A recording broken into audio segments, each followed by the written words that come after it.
আসসালামু আলাইকুম এভরিওয়ান। আজকে আমি তোমাদের কাঁঠালের বিচির ভর্তা করে দেখাবো। তো প্রথমে আমি কাঁঠালের বিচিগুলোকে একটু ভেজে নিব। তো এই পর্যায়ে চুলার আঁচটাকে মিডিয়াম থেকে হাইতে রেখে আমি ভেজে নিয়েছি। এখন আমি বিচিগুলোকে ছিলে নিব। দেখতেই পাচ্ছ এগুলো আমার ভাজা কমপ্লিট হয়ে গিয়েছে। এখন আমি এক এক করে সবগুলো বিচিকে ছিলে তারপর পানিতে ভিজিয়ে রাখবো কিছুক্ষণ, কারণ পানিতে ভিজিয়ে রাখলে বিচিগুলো বাড়তে সহজ হবে। তো এখন আমি একটু পরিষ্কার পানিতে ধুয়ে নিচ্ছি। আর এখন আলাদাভাবে আমি এগুলোকে একটু ছেঁচে নিয়েছিলাম। তো এখন আমি মরিচ আর লবণ পাটায় প্রথমে একটু পিষে নেব। তো আলাদাভাবে যদি ছেঁচে নাও তাহলে ভর্তাটা বাড়তে খুবই ইজি হয়, সেজন্য চেষ্টা করবে আগে এগুলাকে একটু ছেঁচে নেওয়ার জন্য। এই ভর্তাটা বানাতে কিন্তু খুবই কষ্টকর, কিন্তু খেতে অসম্ভব মজার। তবে আমার কাছে মনে হয় যেন এই ভর্তাটা বাটাবাটি অনেক ঝামেলা, তো ব্লেন্ডারেও করা যায়।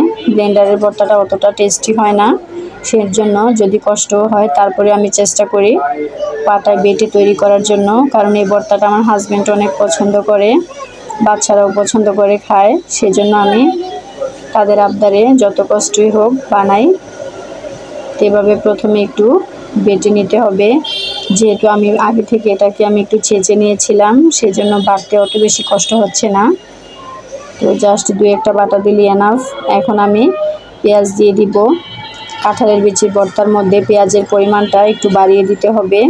পেঁয়াজের পরিমাণটা কম দিলে এটার টেস্ট অত ভালো আসে না, সেজন্য চেষ্টা করবে পেঁয়াজের পরিমাণটা বাড়িয়ে দেওয়ার জন্য। আর পেঁয়াজটাকে ফুল মিশ করা যাবে না, এটা জাস্ট আদা বাটা করে দিতে হবে। আধ ভাঙা করে দিলে এটার টেস্ট ভালো পাওয়া যায়, কারণ কাঁঠালের বিচির সাথে পেঁয়াজের কামড় যখন পড়ে দাঁতের নিচে, খেতে কিন্তু অসম্ভব মজার হয়। তা আমার কাছে অনেক ভালো লাগে। যেহেতু এখন কাঁঠালের সিজন, ভর্তা না বানালে কি হয়, সেই জন্য ভাবলাম যে ভর্তা বানিয়ে ফেলি। কয়েকদিনই বানিয়েছি, তো আজকে ভাবলাম তোমাদের সাথে একটু শেয়ার করি, তো সেজন্য ভিডিও করা। তো এখন আমি একটু ভালো করে মিশিয়ে নিব। ভর্তার সাথে পেঁয়াজটা একটু ভালো করে মেখে মিশিয়ে নিতে হবে, যাতে সব জায়গায় পেঁয়াজের রসটা পৌঁছে যায়।